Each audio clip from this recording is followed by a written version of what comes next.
Salute to everyone who is watching today. Welcome back to Dominance. So, as we continue with our Loves and Sex series, so today I want us to talk about this topic in how to have proper sex. So, I want to talk about this topic because clearly I can see that a lot of people are not having proper sex, and this makes us prevalent to things that we are not supposed to be doing.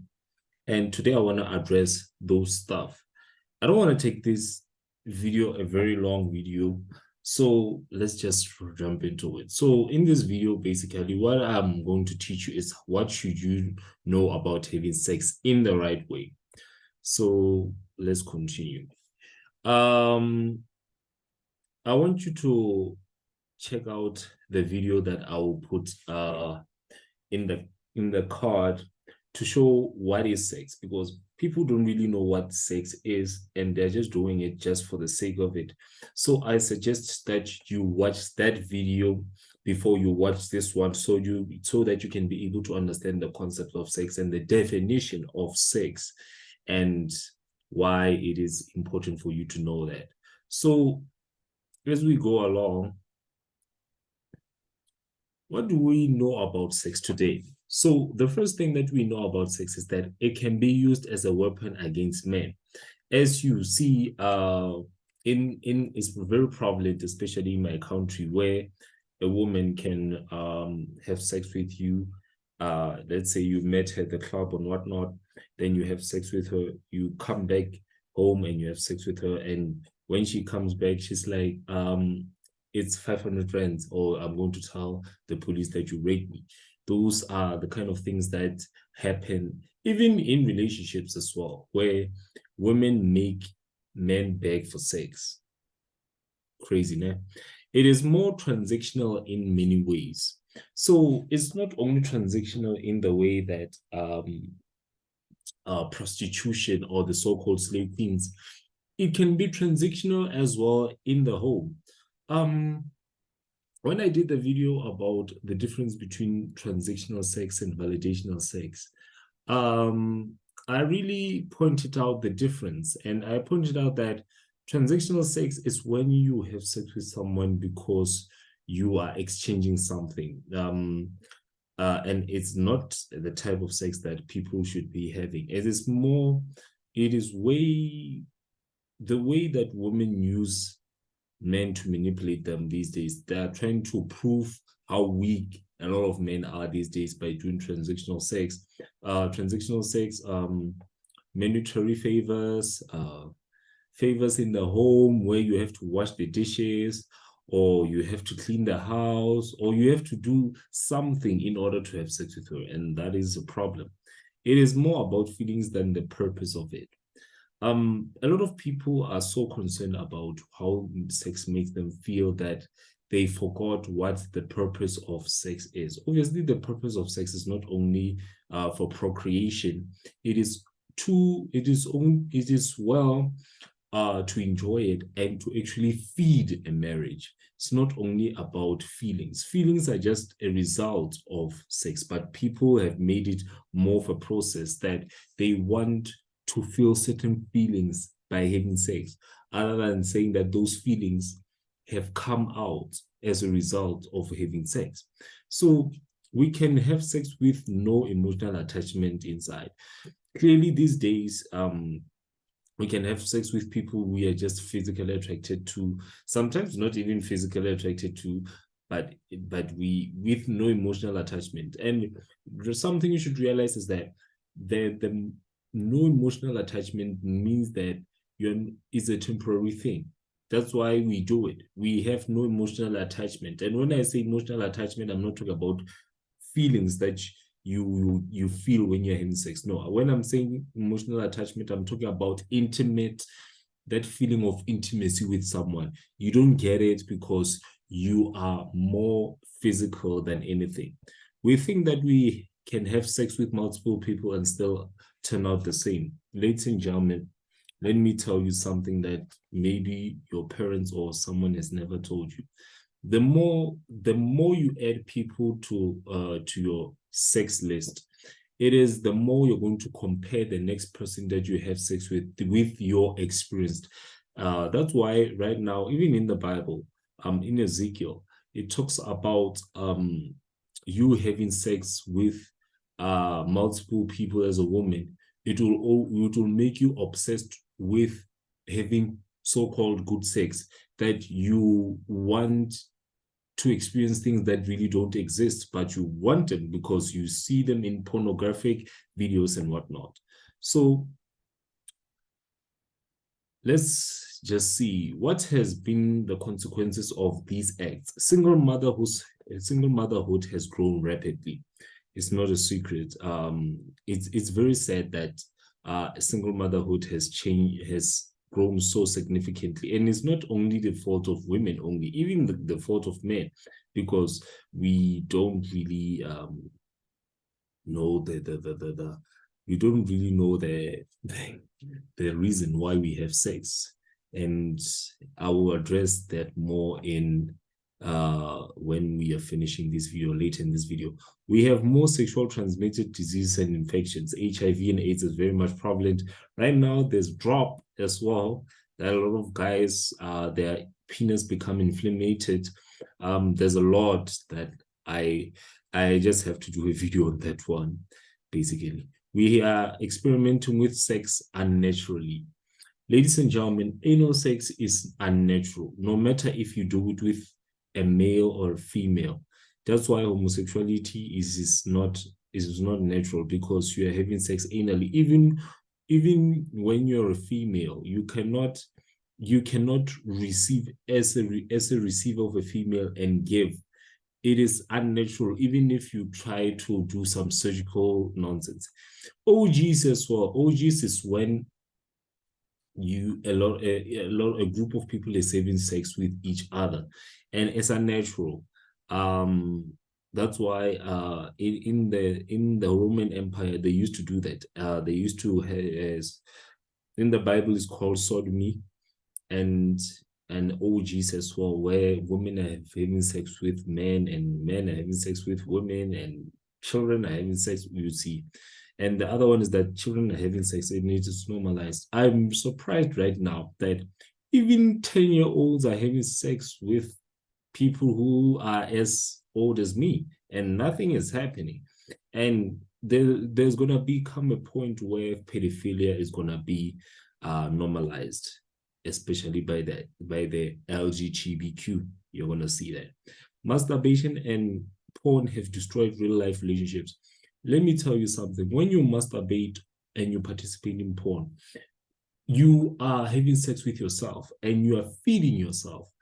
And the more that you are like, okay, what's the point of having a partner? Because clearly I can be satisfied without one. And your craving for a partner decreases rapidly, and you end up coming to the point where you don't see the point of having someone. Even when you have someone, your attraction for them and your desire for them decreases, because you have your hand, you have your fingers, they satisfy you. We think that we need to have sex champions before investing in relationships. What are sex champions? Sex champions are those people who really know what they're doing. And when I say know what they're doing, I'm talking about those people who really do certain unnatural stuff.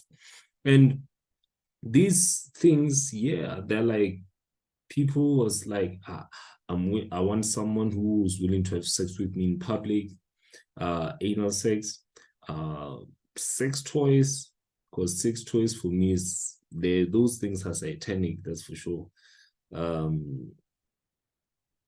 Because everything that a sex toy can do, a person can do, but you're replacing a person with a toy. Wow. So what does the Bible say about proper sex? 1 Corinthians chapter 7, verse 5. It says that do not keep from each other, which belongs to each other in marriage, unless you agree for a while so that you can use your time to pray. What does this mean? It says that don't keep each other from sex. You understand? Especially you ladies, just like I said, transactional sex. It is not godly to have transactional sex. Because right now it says that only if you are fasting, that's when you can deprive each other from sex.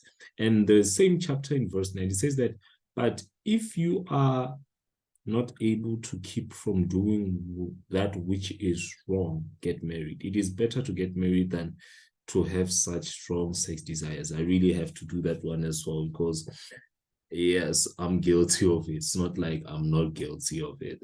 So let us see what the Bible says. Oh, continues in Leviticus. What I want to do is that I want to do this. So let's see what Moses was saying in Leviticus chapter 18 about sex. We'll talk about the unlawful ones, then I'm going to give you my opinions on the lawful ones you can do. It says that we're going to read the whole chapter.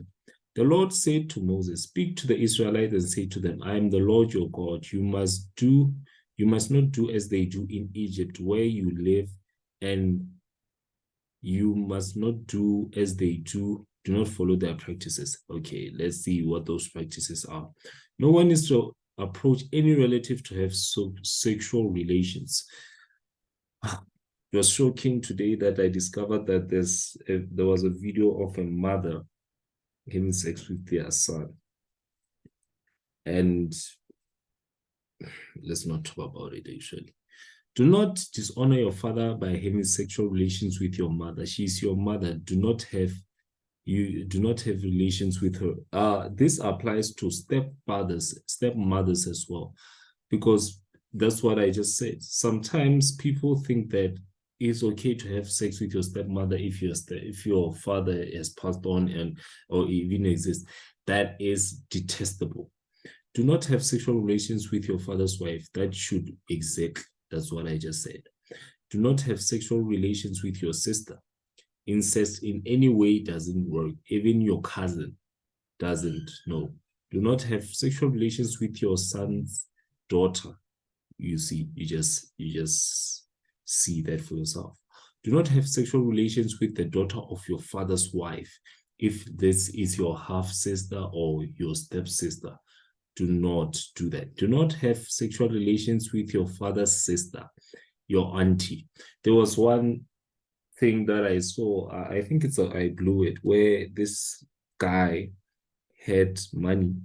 And what happened is that he started having sex with his auntie, because his auntie was like, I'm broke and my nephew has money now. And the uncle started calling the nephew father. Hey, that was very weird, actually.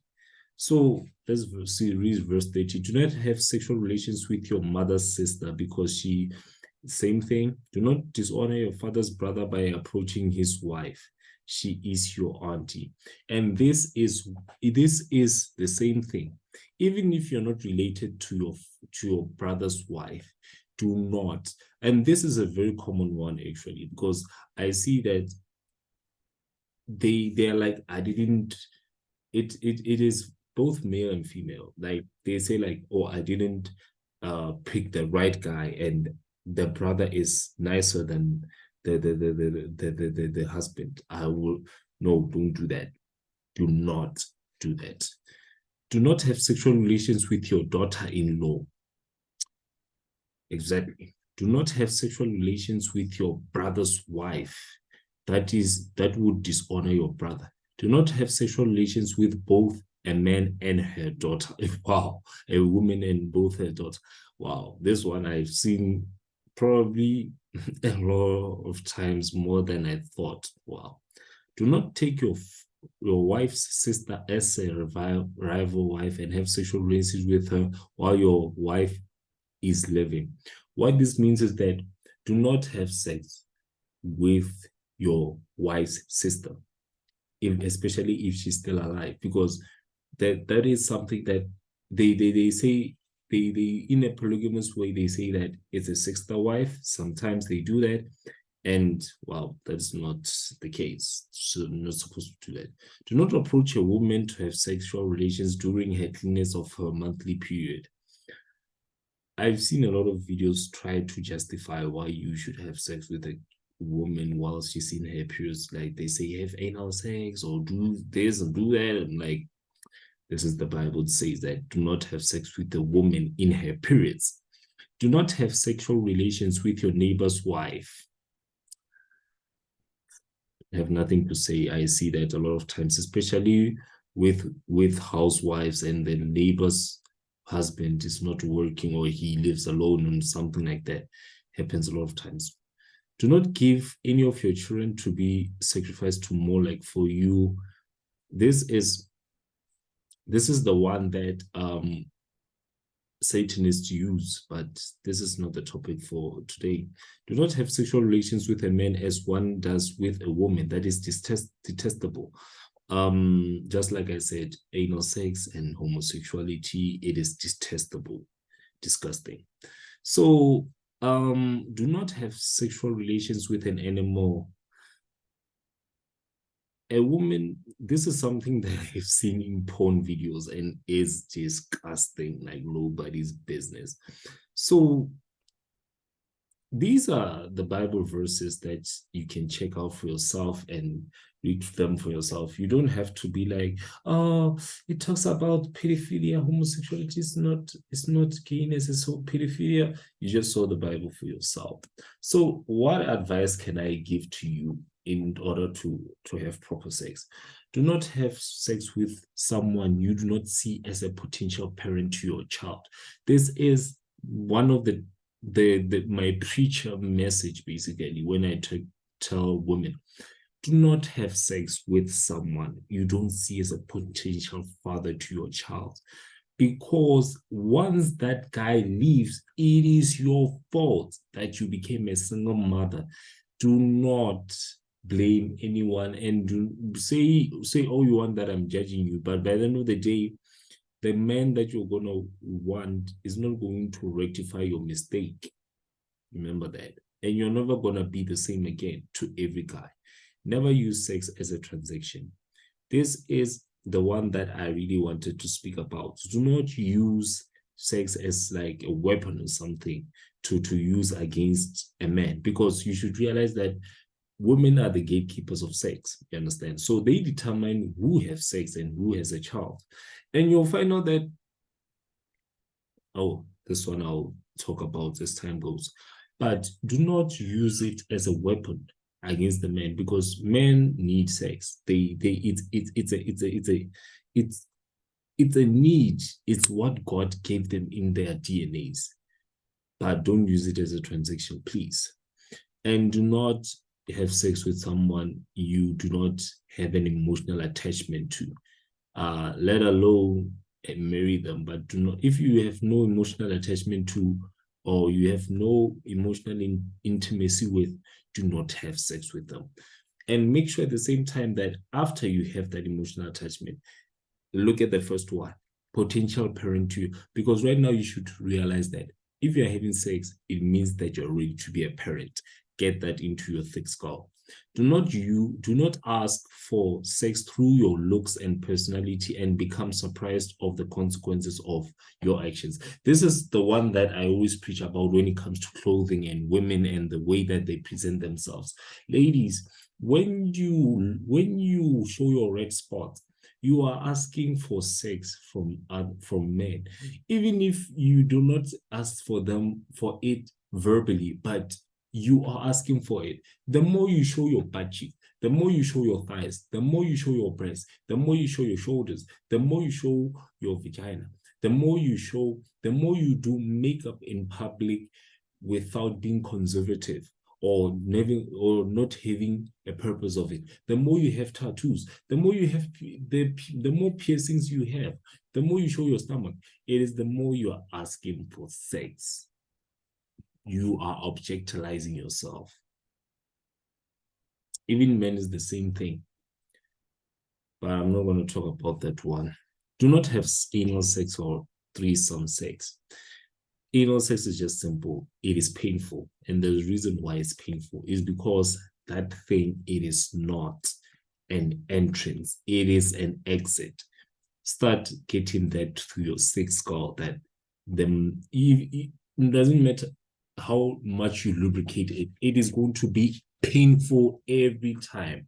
And there's going to be a point where your rectum is going to not go back because of the fact that you are disturbing what its function is. Threesome sex. I know everyone's dream, a lot of guys' dream is to have threesomes, but do not. I almost did it, and I'm telling you, do not do it. Do not have sex because of social pressure. This is the one that a lot of people are breaking their virginity for, because of peer pressure, because of what celebrities do, because of what social media and media presents to them, what they see on TV. They see sex and they are like, I want to do that. You see, do not do it because of that. Please do not. Learn about sex in the right way before engaging in it. That is why I did this playlist and I did this series in the first place, because I'm teaching you about sex and I want you to be able to have proper sex and have proper sex, the right one. Social media hardly gives you the right information about sex, even the education system. That's the reason why I have this playlist in the first place, is because the things that I learned from social media, like 95% of them, they don't exist. They're just giving you things that are not there. You understand? They are not giving you things that are not there. And the education system is not actually doing it any better, because what they're saying is just that they're like, do not have sex. But unfortunately, the problem is that you are learning about sex from each and every angle. And one person is just saying, do not have sex. But every other angle is like, you have sex. And unfortunately, because of a lot of us don't have a foundation, we end up listening to the other influences. Try by all means to stick with one partner. Wow. The way that we are promoted to think that we need to experience first before we actually go to one partner is amazing, because of the fact that having one partner is actually beneficial more. I can relate to it because I've been there. You understand?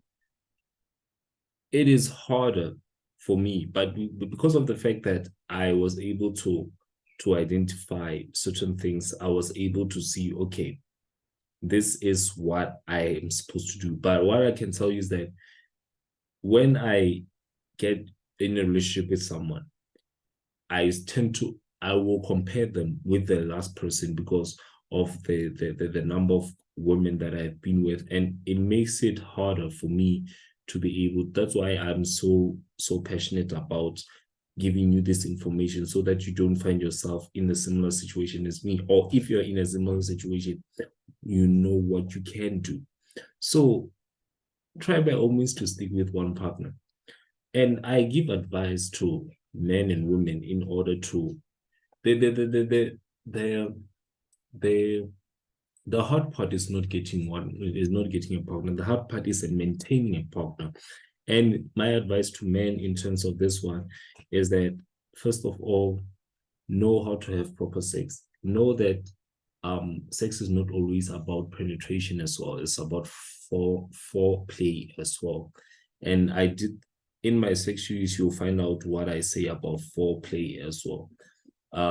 Ladies, do something to spice up your sex life as well with your husband, because it's not always about what the man gives.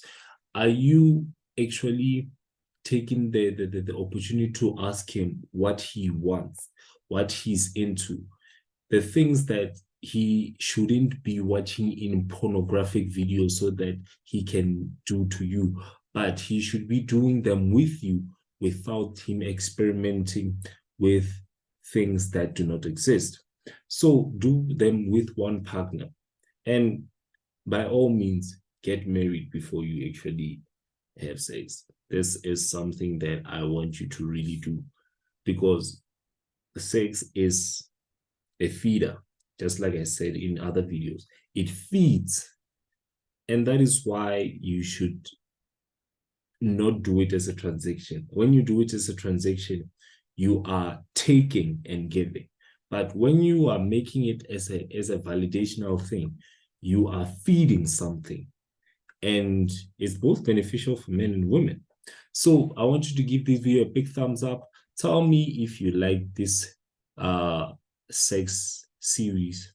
And always remember, let's take it twice, so just salute you.